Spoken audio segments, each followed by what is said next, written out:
Welcome to the show. Hi, I'm Randy Jeffers, and we are live from the entertainment capital of the world, Las Vegas, Nevada. Well, we have a really special guest, Zion Jones, who has a brand new radio station just getting ready to launch. And tell us a little bit about what's the name of the radio station or the radio program? Yeah, it's Rock Life with Zion, Okay. Charging Station Radio. We're going to be launching on September 3rd here in Las Vegas. It's going to be for Charging Station West. Charging Station West. Yes. Okay. Great. Yes, and we have a Charging Station East that's going to also launch on September 1st. So we're really excited about it. I bet. Yeah. Mm-hmm. So, what's the show about? Rock Life with Zion actually is about transformation of lives. It is a love movement. I'll be speaking on several different topics. So it's really transforming one life at a time. So it's a love movement, you said. Absolutely. L-O-V-E, love movement. Okay. Yes. Great. That sounds interesting. Mm-hmm. So what kind of guests are you going to have? Oh, several. Just all types of different genres we have. I have something called mashed potatoes, which is really awesome. It's for marriage couples. Talking about, we all start off in marriages as two hard potatoes. That's my concept. And to make mash, you do go through a process in different situations in that. So we'll be talking to married couples, also talking to singles who are looking to be married. Who want to be mashed. Yes, I want to be mashed. Preparing them for the mash. Right. Because it is a process. And so teaching them that process and being complete and whole before entering into the marriage.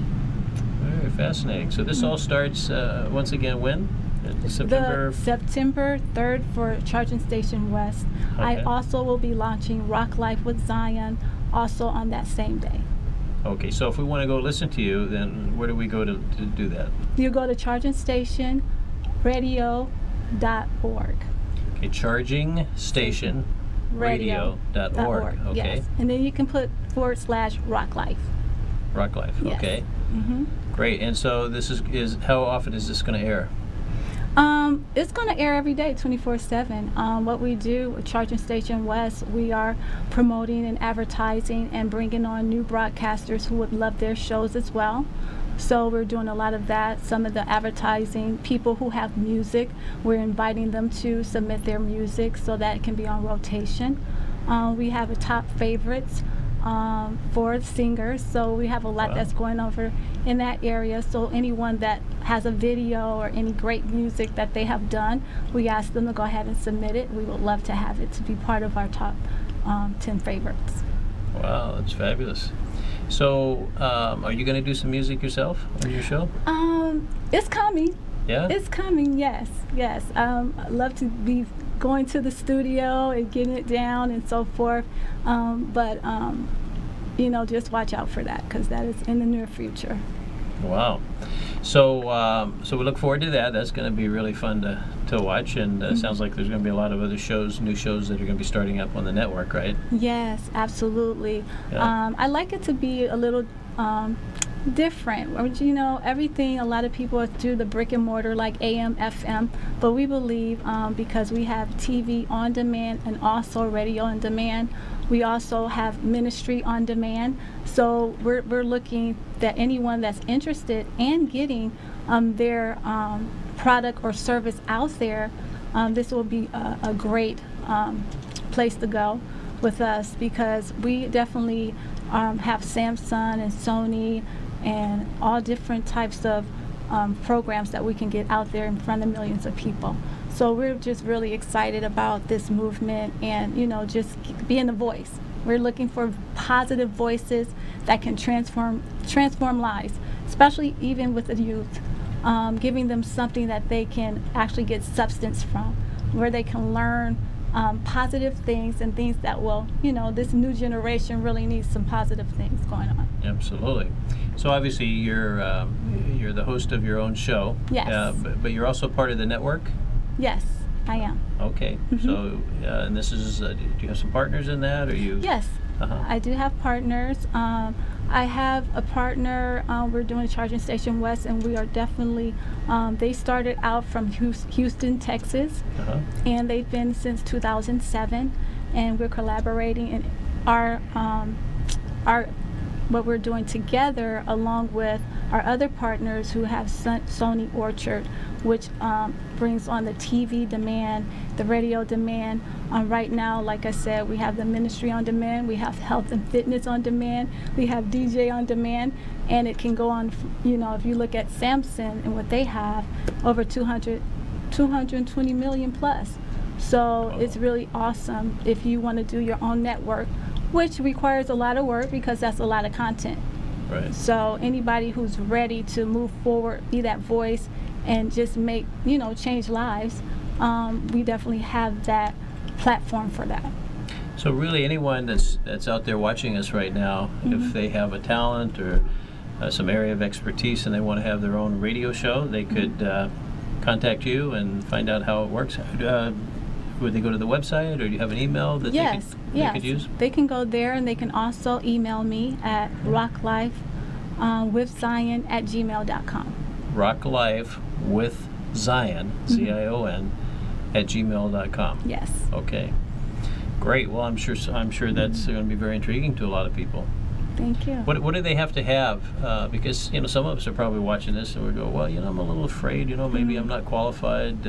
What kind of qualifications would they need?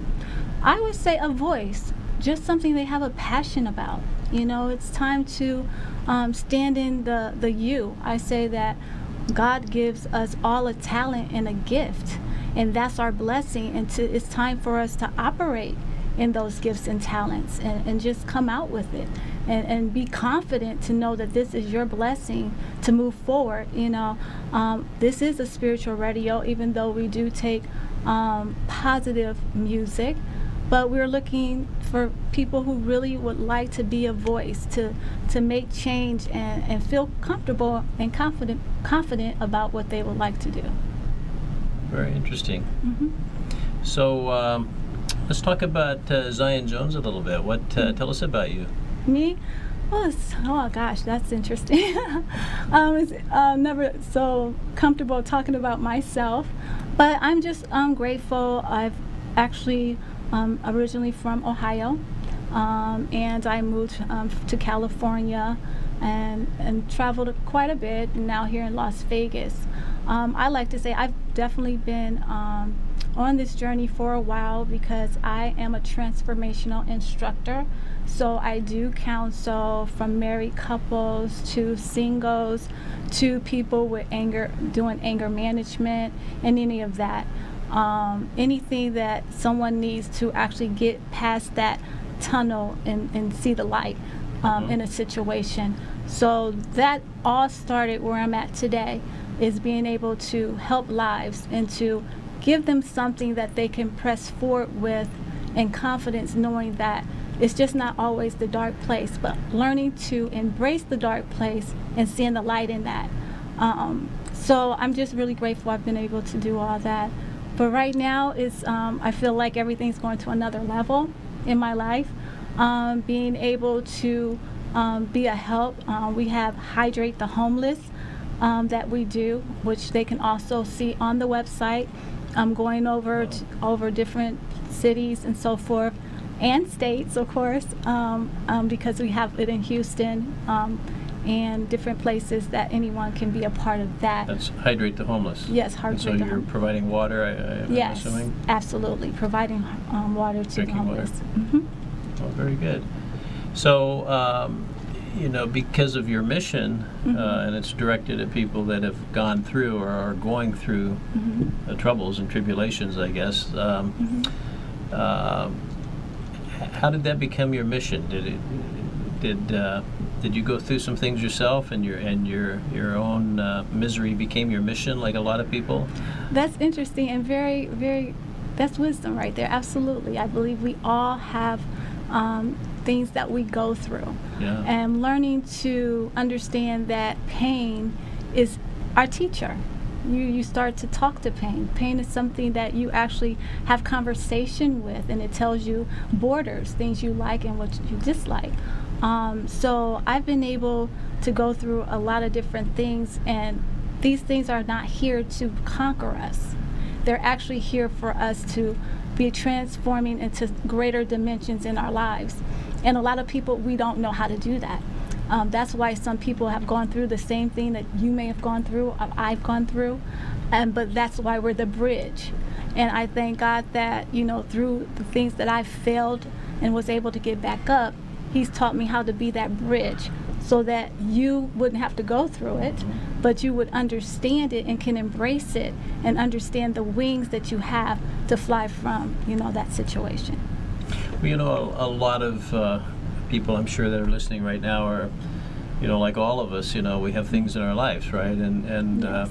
And most of us are not totally fulfilled. We're not where we want to be. We have things that are keeping us back. A lot of us are, we let the circumstances get on top of us instead of us being on top of the circumstances. But what, for those, let's say someone's hurting right now, and for those that are in that situation, what kind of advice would you have for them? What's the first thing they should do?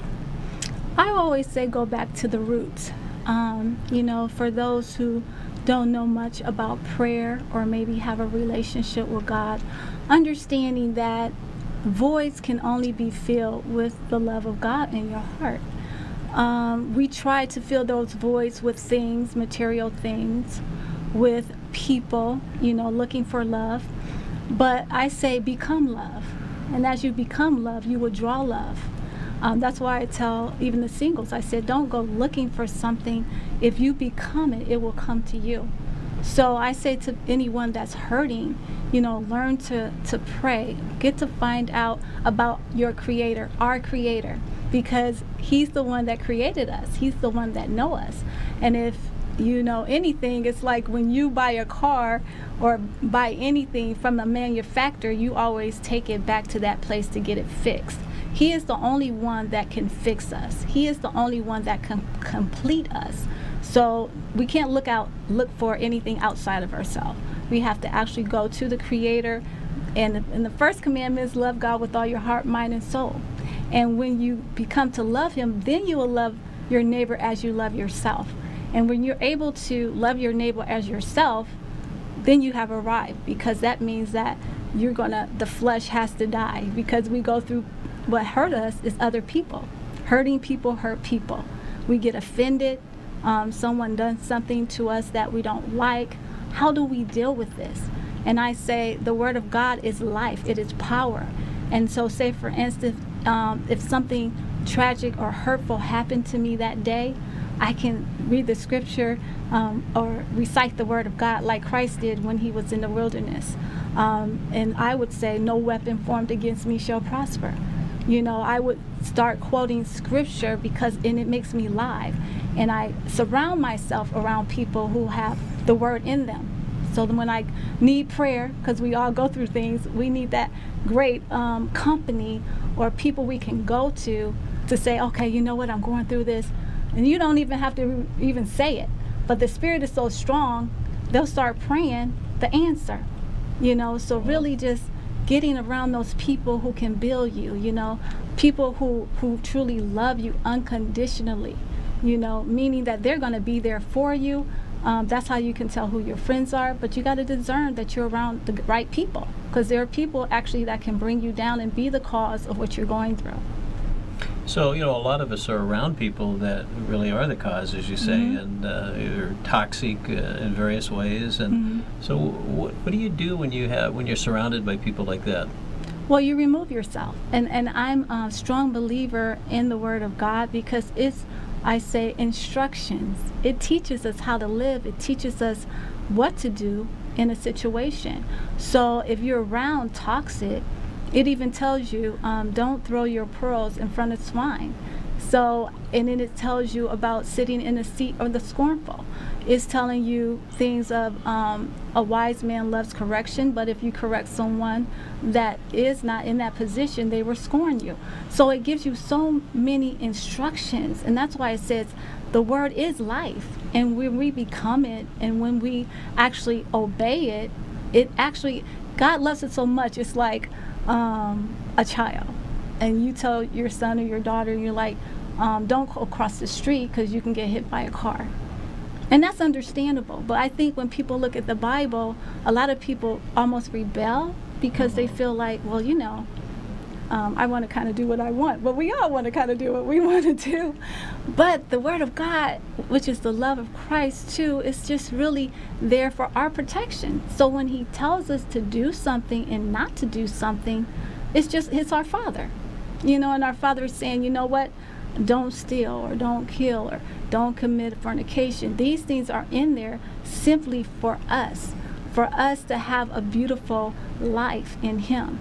So it's just that information that He's given, which is really life. And when you actually allow it to live in you and you become that Word, you become where you can do the things Christ did on this earth, and even greater, as it is written in the Word.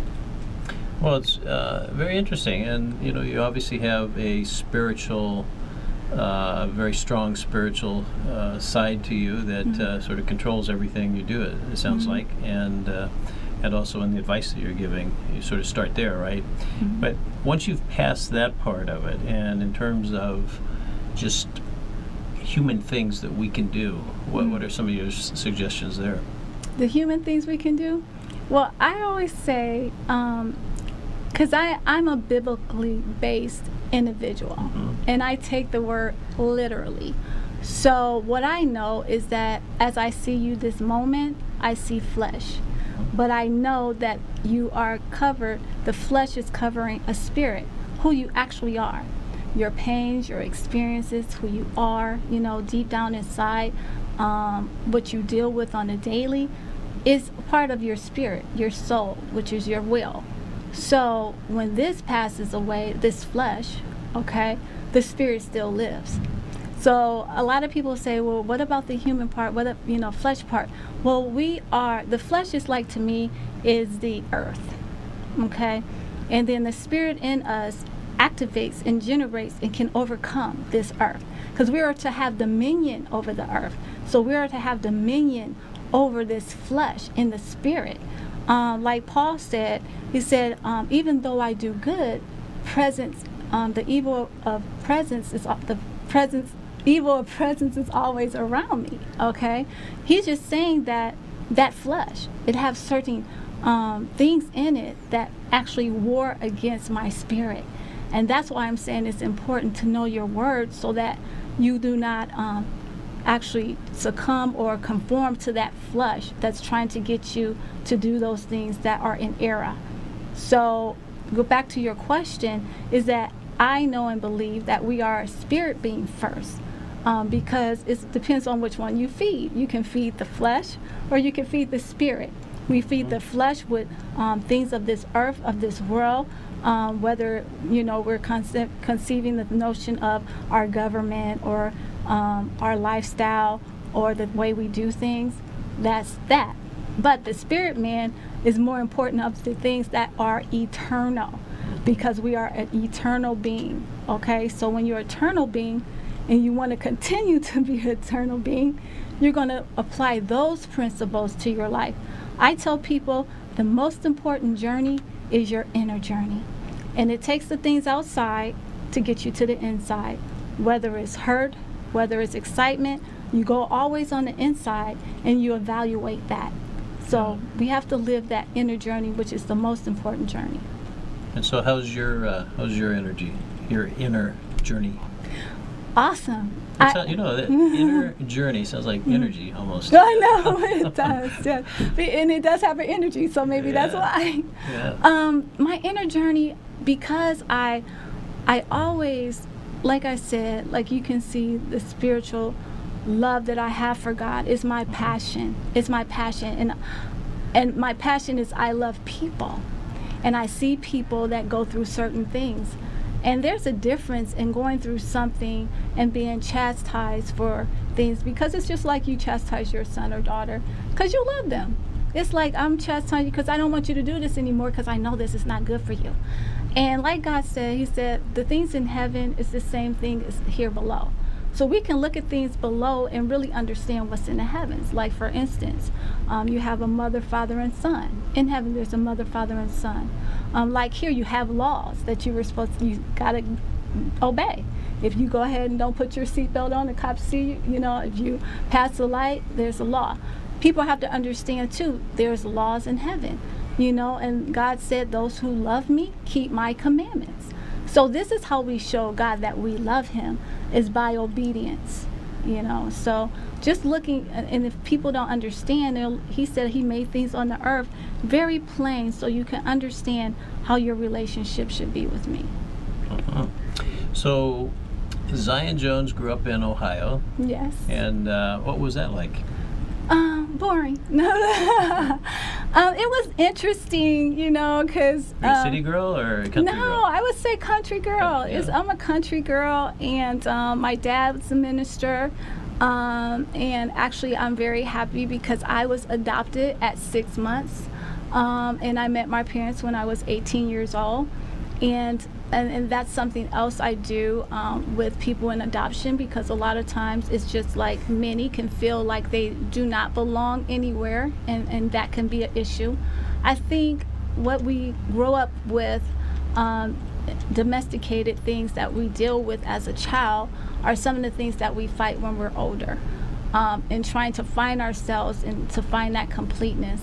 So yes, just, you know, the country girl that I was, and just learning everything and going through the things I did as a child. Like I said, I was adopted 6 months, and finding my parents and dealing with trying to love two people at the same time, because of course that can be very, very hurtful when someone, because mine was supposed to be a private, meaning that my biological mom was never to find me. Mm-hmm. But God had another plan, you know. Mm-hmm. So, but learning to embrace these things as a child and growing up is definitely been an experience, and allowed me to come to the place that I am now, to show people how to have that now, not to worry about what you went through. It's actually a setup for you to actually go into a higher level in your life.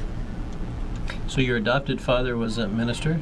No, my adopted father was a minister. Yes. So all the time when you were growing up, you were in the church. Churches. Yeah.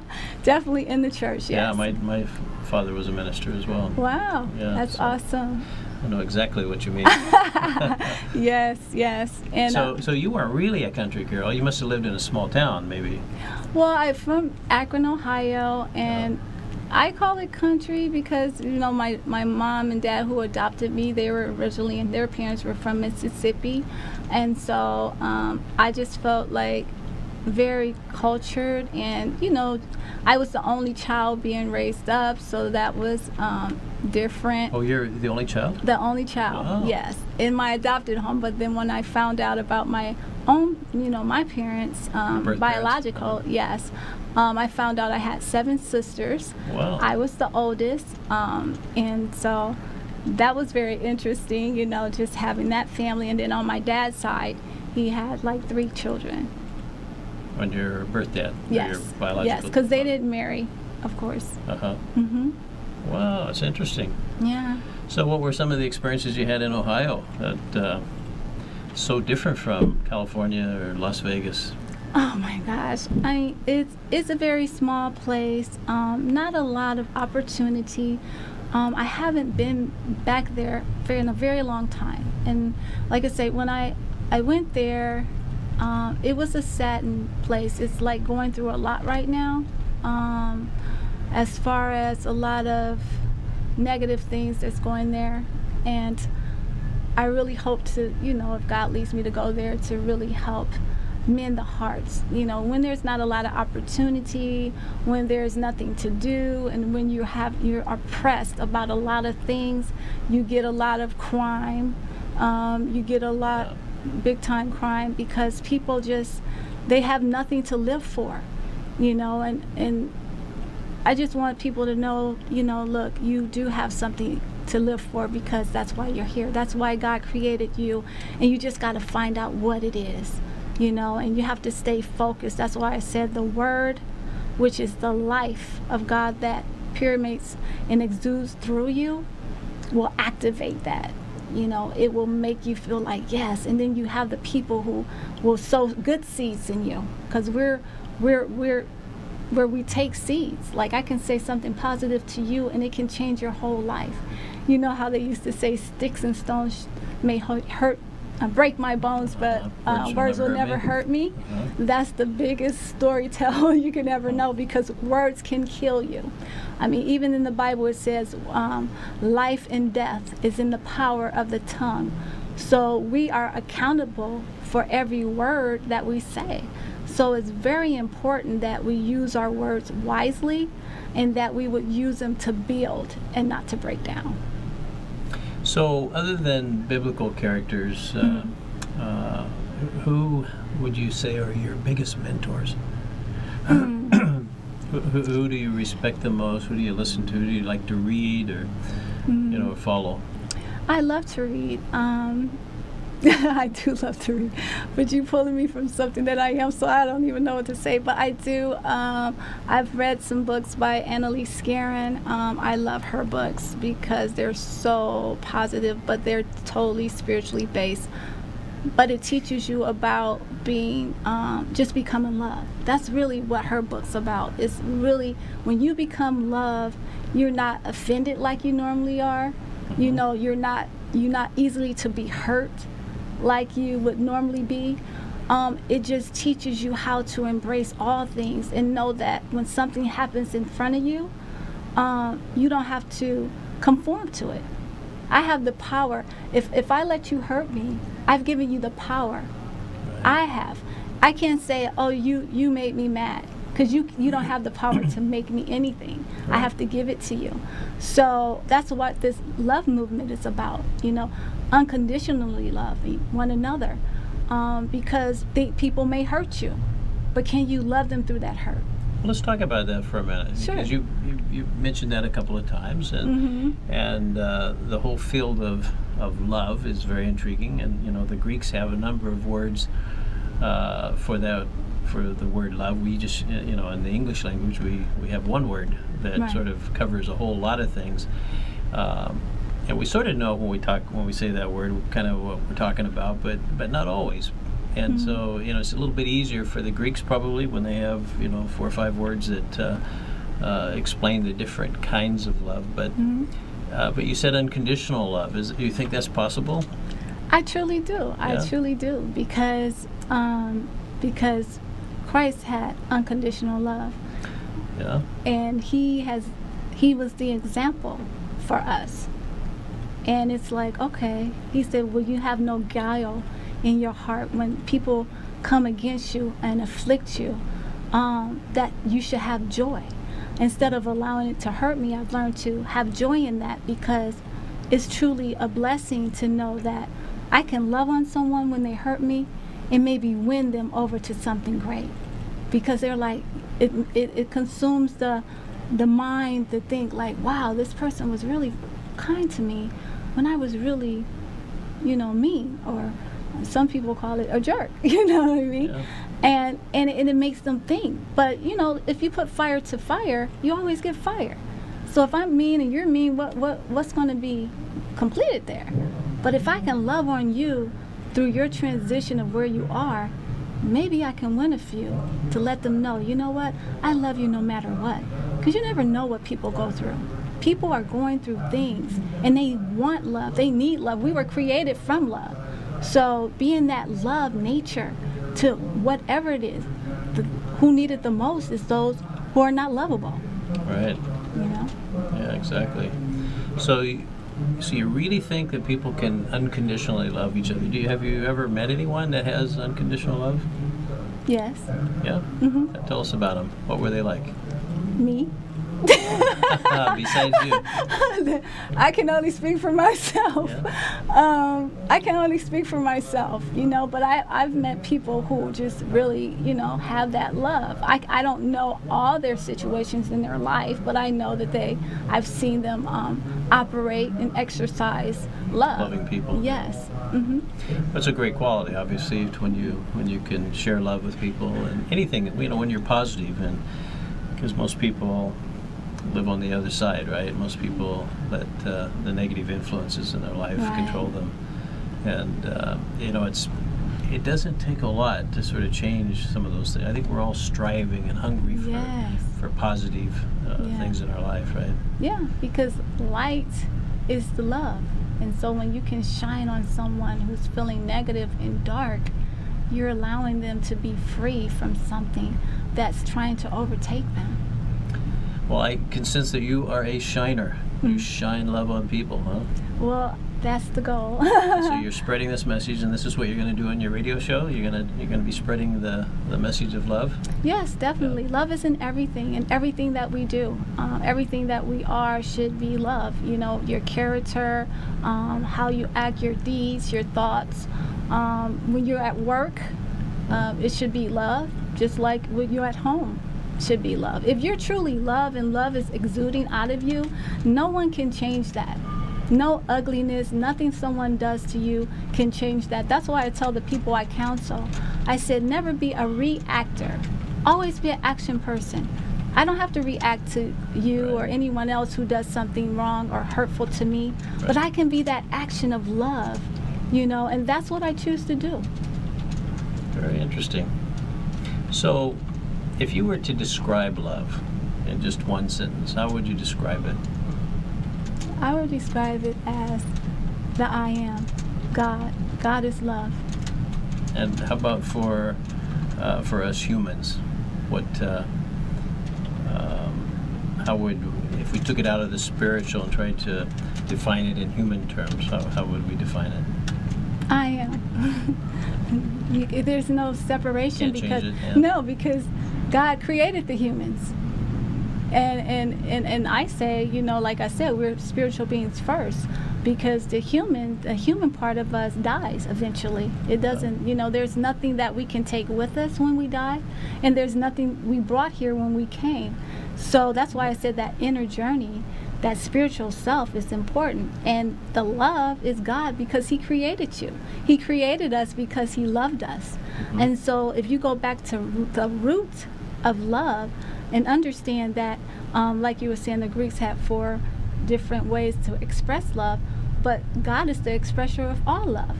So if you go back to the root of the love in Him, you'll be able to express all those other loves through Him.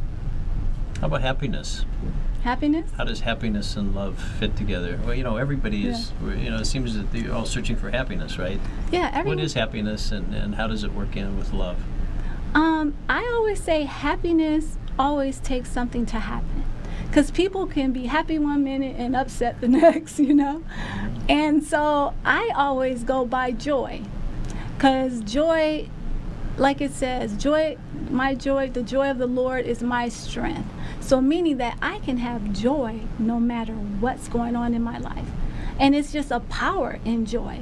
Because someone can be doing something, but because the joy of the Lord is my strength, that means that when I'm not what they call happy, guess what? I still have joy because it is my strength. So it actually gives me a power and strength in God that when I'm going through those hard times, I can still have a peace. And that's the beautiful thing and gift that God has given us, is that place of peace. No matter what is going on, we can still have that joy and peace within us. And that's part of the inner or internal journey. Yeah. Mm-hmm.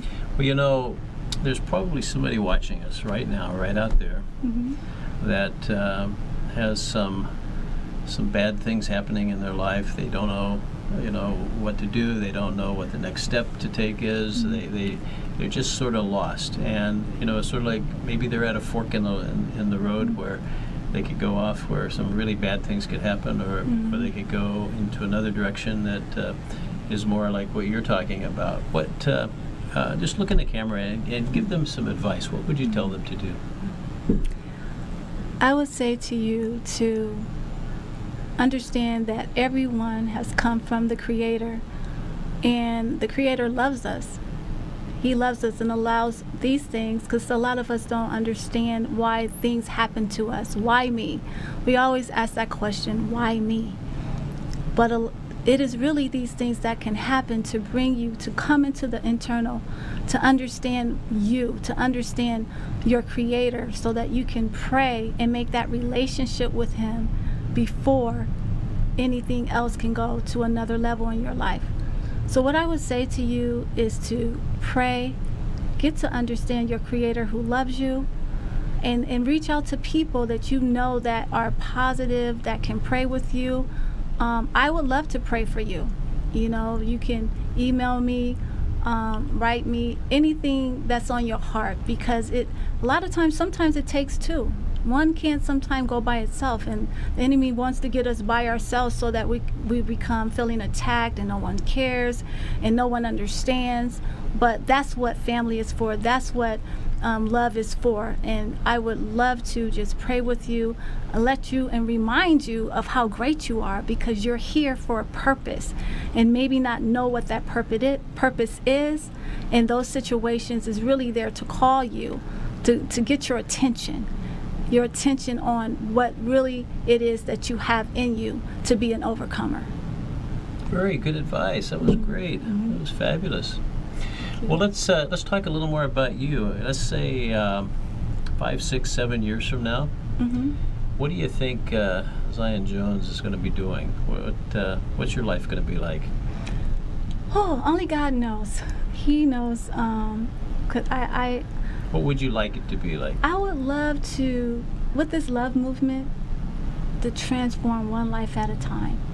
You know, to let people understand that the things that happen to us that we do not quite understand is not there to crush you, but to be a pillar. You know, and to build a love movement because unity is power, and a lot of us to come together and to help those, whether it be the homeless, whether it be someone in a domestic violence situation. It's all kinds of things that's going on right now. There's a lot of people hurting right now, and love is the only thing that's going to be able to transform that. Yes. Yes. You know, you should have been born in the 60s, or you should have been of age in the 60s. When the whole love movement, the love generation was here. You would have fit right in, wouldn't you? I know. You could have put a flower in your hair, and you'd be, That's so cute. it would just be perfect. That's cute. I grew up in yes. that time, you know, it was a Yeah. really interesting time. But where's those flowers? well, You got any left? Nobody wears them anymore. No more, no. But it was an Okay. interesting time to grow up, and you know, that Awesome. generation changed the world in a lot of ways. Wow. A lot of ways. Not always so good, but a lot of good came out of it, I'm sure. Yeah. Well, if it's a blessing, we will hope that it will do the same now, you know, and maybe it's the call back to, you know, transform the lives of others, to be that love example. And I just truly believe, you know, like you said, 5 years from now, there's going to be a lot of joyful hearts, strong people that can be an overcomer in their situation, and also be a hand to uplift others that have gone through the same thing they have, Right. with an answer. Oh, that's wonderful. Well, you really are an amazing person, and I Thank just you. love listening to you. But tell me this, if you would. Who do you want to say thank you to in your life for getting you to where you are so special like you are? Well, of course, I can only say first thank you to the Most High God, because without Him, I would not be able to be who I am and be able to be what I can do to help others to overcome in their lives. Because He is the one, like I said, the one that fulfilled the voids in my heart. He's the one that completed me, so that I had to no longer search for love, but actually become love and let it exude out of me, so that I can be the love movement in other people's lives. Yeah. How about out of the group of humans that have been involved in your life, cross paths? You know, I can say the people like my sisters and brothers, who I can go to when the trials are and the tests come, and they can talk to me and they can pray with me, and we eat and we laugh, you know, and it's really because life is family. You know, family is the most important you can have, and sometimes you will have blood family, and then sometimes you have your church family, and sometimes church family can be better than blood family. Sometimes. You know? So just like I said, you have to find that circle of love, the people who really believe in you and trust in you, and give you something beautiful so that you can soar. So you met your siblings when you were grown up, it sounds like. Yeah, I actually met them when I was 18. Uh-huh. Yeah, and it was a cute little story. I don't know if we have time for it, but Sure. It was funny because I was working in a fish market at the time, and this wonderful lady came up and she was like, can I get a fish? And I said, oh, you want this one? She said, oh, no, sweetheart. She said, let me have that one right there. And I was like, oh, she's so sweet. I mean, she was just so sweet, like honey. And I gave her the fish, and she turned around. I was like, man, I wish she was my mom. You know, it was just something about her. I was like, oh my gosh, because she's just so sweet, you know, like honey. And so it had to be a couple weeks later, or so, maybe a month or so, this same lady with 5 little kids came up to my door. And she looked at me and she said, yes, she said, I'm your mother. And I'm Wow. like, and the little kids were jumping up and down, sister, sister. You know? I'm like, oh my gosh, you know, it was the same lady. And then my adopted parents were there in the door, and you know, it's like, come in, because you don't want all the neighbors. It's like, and it's a hurtful time at the same time, because Yeah. I have joy in my heart because Mixed emotions, sure. yeah, this connection, but then I'm like, oh, I don't want my parents who raised Right. me to feel hurt, you know. So it started from there. She said she found me. It was at a Berean store. If anybody knows about those stores, it's like a Bible store. And she found lost and found card. It said, if you lost anything, you want to find it, to call this number. And sure enough, they found me. And I just say that it was meant, because when they did the adoption, they told my parents that is closed and they'll never know you, and plus they're not even from here. Come to find out, she was on the east side of town, I was on the west. Oh, all my life. All your life. All Wow. my life, yes. And how about your biological father? Did you meet him? Yes, I did. She actually made time to call him and tell him that, you know, I found our daughter. And now she has passed away. She did pass away, I believe, in 2012. But I felt blessed that I had 2 parents, you know, Yeah. a set of 2, if you can say. Yeah. Double joy. Double joy, you know. And so when she passed away from pancreas cancer, she knew in, I would say, March, and passed away in May, because it was really quick. And I felt like she handed the baton to me, because she loved God with all our heart, and we wasn't even raised together, and we laughed the same, we talked the same, and it's so funny because the genes, it's just really the genes, it's really in you. So she was just a beautiful, wonderful mother. Wow, that's fabulous. So your siblings, now your new siblings that you, Yes. I guess you've been with them for quite some time now, but you're very close? Yes, I love them. They're in Columbus, Ohio, and they keep me being an aunt, for real, because I have a lot of nieces and nephews, and just a beautiful family. We stay close as sisters. Of course, we miss our mom, because she was really the anchor in Yeah. the family, you know. She was similar to myself. You know, just keeping that word and feeding her children with that, knowing that that's the only thing that would sustain us. Oh, that's great. Now, we only have about a minute and a half left, Okay. but I understand you have a wonderful daughter. Yes. Tell us about her. Christy, oh, she's such a blessing. Christy, she is a beautiful daughter. She is a writer and an author. She has a book that's coming out. She did have a book on Amazon called Ace. Now she's doing one, Unstoppable of Time.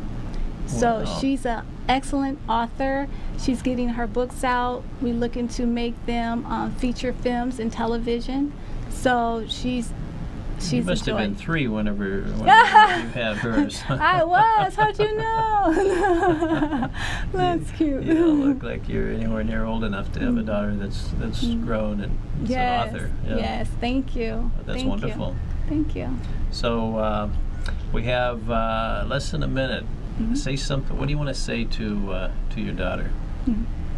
Christy, I am so proud of you and what God has put you, a talent in you, and that you are actually working in that talent to also be a blessing to people's lives. It's about purpose and understanding your purpose, moving in that purpose strong and confidently, no matter, just keeping focused, no matter what's happening, that's the distractions, but you're pushing forward and you're going to do great because your heart is right.